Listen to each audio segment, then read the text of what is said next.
Hello dear investors, आप सभी का स्वागत करता हूं स्टॉक मार्केट स्टूडियो में। दोस्तों, मार्केट क्रैश हो चुका है। अब आगे जाकर निफ्टी का नेक्स्ट सपोर्ट कौन सा बन सकता है, इसका हम आज इस वीडियो में कंप्लीट एनालिसिस करने वाले हैं।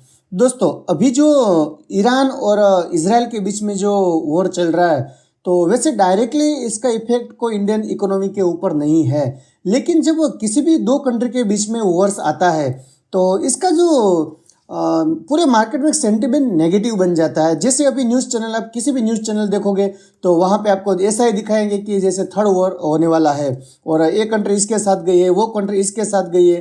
तो न्यूज़ चैनल आप देखोगे तो आपको डरावना सा माहौल पैदा किया जा रहा है।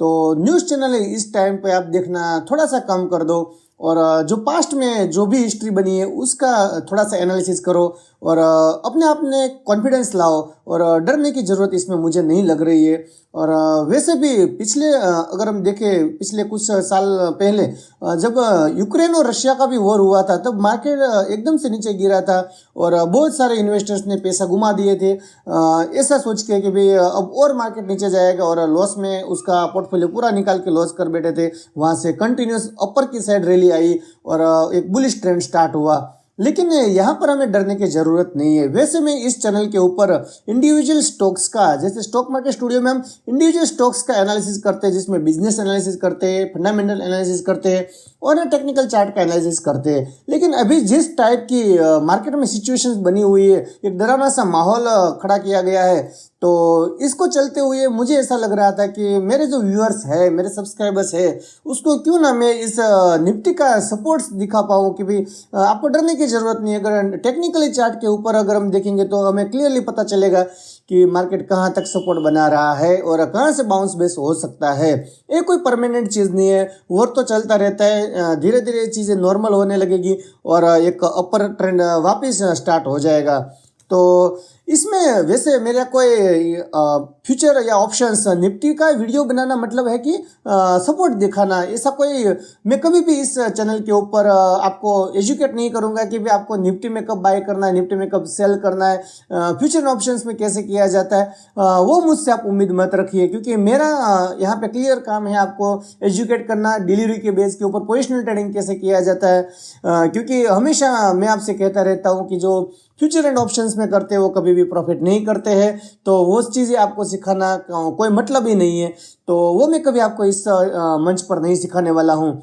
लेकिन एक ज़रूर चीज़ है कि कहाँ पे सपोर्ट बन रहा है, कहाँ से मार्केट ट्रेंड रिवर्सल हो सकता है, वो मैं सीखने वाले हैं और देखेंगे कि यहाँ पे कहाँ पे सपोर्ट बन रहा है, कितना मार्केट गिरा है। तो बिना देरी किए हम आपको ले चलते हैं टेक्निकल चार्ट के ऊपर, वहाँ हम डिस्कशन करेंगे कि कहाँ पे ये चीज़ें रुक सकती है। तो निफ्टी और बैंक निफ्टी दोनों का हम यहाँ पर सपोर्ट लेवल देखने वाले हैं। तो आप मेरे कर्सर के ऊपर देखिए, ये अप ट्रेंड था, वहाँ से हाई लगाया 26,279 का, वापस ये थोड़ा सा नेगेटिव न्यूज़ स्टार्ट हो गया। बाद में ईरान ने इजराइल के ऊपर अटैक कर दिया तो गैप डाउन ओपन हुआ। और यहाँ पे अगर मैं फर्स्ट सपोर्ट आपको दिखाऊं तो फर्स्ट सपोर्ट यहाँ पर दिख रहा है 24,752 पे। ये स्ट्रॉन्ग सपोर्ट मुझे दिख रहा है। मुझे नहीं लगता कि सपोर्ट ब्रेक होना चाहिए, क्योंकि अगर हम हाई प्राइस से देखें तो हाई इंडेक्स जो गया था 26,279, वहाँ से अभी तक जो गिर चुका है मार्केट, वो अगर हम परसेंटेज निकाल के देखें कि हाई से कितना गिरा हुआ है, तो नियर अबाउट 4.80% गिरा हुआ है। अगर और यहाँ से थोड़ा सा मंडे को मार्केट में क्रैश आता है तो यहाँ से सपोर्ट लेना स्ट्रॉन्ग सपोर्ट हो रहा है और वो होता है 5.78। देखो, स्टॉक मार्केट में हाई लेवल से 5.78 यानी कि 6% मार्केट को गिर जाना एक बड़ी बात है। तो यहाँ से और तभी गिरेगा जब और आगे चलेगा और इंडियन इकोनॉमी के ऊपर अगर वो कुछ इम्पैक्ट डालता है, तभी यहाँ से गिर सकता है। अगर नेक्स्ट सपोर्ट इसका हम देखें तो ये बहुत ही स्ट्रॉन्ग सपोर्ट मैं आपको दिखा रहा हूँ, ये है 23,904 का। यहाँ पर आप देखिए तो हाई जो इंडेक्स ने बनाया था वहाँ से नियर अबाउट हो रहा है 9%। किसी भी मार्केट को गिरना ये बहुत ही बड़ा गिरावट होता है, ये कोई कम गिरावट नहीं होती है। वैसे भी ये मुझे नहीं लग रहा है कि ये सपोर्ट तक आएगा, शायद यहाँ से रिवर्सल हो जाएगा जो पहले मैंने आपको सपोर्ट दिखाया था, ये वाला। तो ये जो सपोर्ट है 24,752 को, शायद ये मार्केट मंडे को गैप डाउन ओपन हो और यहाँ से वापस सपोर्ट ले जाए और ऊपर की तरफ धीरे धीरे स्टार्ट हो जाए, क्योंकि अभी देखो एक क्वार्टर भी एंड हो चुका है जुलाई अगस्त से सितंबर का।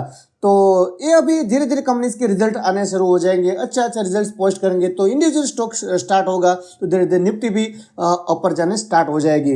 लेकिन अगर हम बैंक निफ्टी का चार्ट देखें तो बैंक निफ्टी में भी सेम तरह की सिचुएशन नजर आ रही है। यहाँ से डाउन ट्रेंड आया है और यहाँ पर आप देखिए जो इसका सपोर्ट अभी दिख रहा है मुझे वो है 50,411 का, ये माफ कीजिए 50,345 का। तो ये स्ट्रॉन्ग सपोर्ट है, क्योंकि यहाँ पर आप देखिए पिछले टाइम जब मार्केट गिरा था तो वहाँ पे सपोर्ट लेके वापस ऊपर गया था और हाई प्राइस से अगर हम निकाले यहाँ का डाउन कितना परसेंट हुआ है तो ये सपोर्ट जो है वो 7.54% हो रहा है। अगर ये सपोर्ट ब्रेक होता है तो फिर और नीचे जा सकता है मार्केट, ये 49,674 का और दूसरा सपोर्ट मुझे नज़र आ रहा है ये शायद नहीं ब्रेक होना चाहिए मुझे, तो ये फर्स्ट वाला भी शायद ब्रेक नहीं होगा, क्योंकि यहाँ पे स्ट्रॉन्ग सपोर्ट बना, यहाँ से बाइंग आ ही जाती है, पिछले टाइम भी बाइंग आ गई थी। देखो स्टॉक मार्केट में एक सेंटेंस है, हिस्ट्री रिपीट्स इटसेल्फ। जब जब पीछे का सपोर्ट मिलता है वहाँ से मार्केट फिर ऊपर जाना स्टार्ट हो जाता है, तो यहाँ पे कोई घबराने वाली बात नहीं है। मैं आपको सिखाता हूँ कि आप घबरा के आपका जो स्टॉक है, आपका पोर्टफोलियो है, उसको बेच मत देना। ये टेम्परेरी सिचुएशन से किसी भी कंट्री को वॉर है वो कभी भी फायदा नहीं करता है, वो ऑलवेज उस कंट्री की इकोनॉमी को डाउन ही करता है। तो यहाँ पे धीरे धीरे पोजीशन अच्छी होने लगेगी, दोनों के ज़्यादा टाइम नहीं चलेगा, तो धीरे धीरे से चीज़ें नॉर्मल होती रहेगी और आप डर के मारे अगर बेच दोगे तो आप नुकसान ही करोगे। आप बने रहिए मेरे साथ, आप सबका बहुत बहुत धन्यवाद।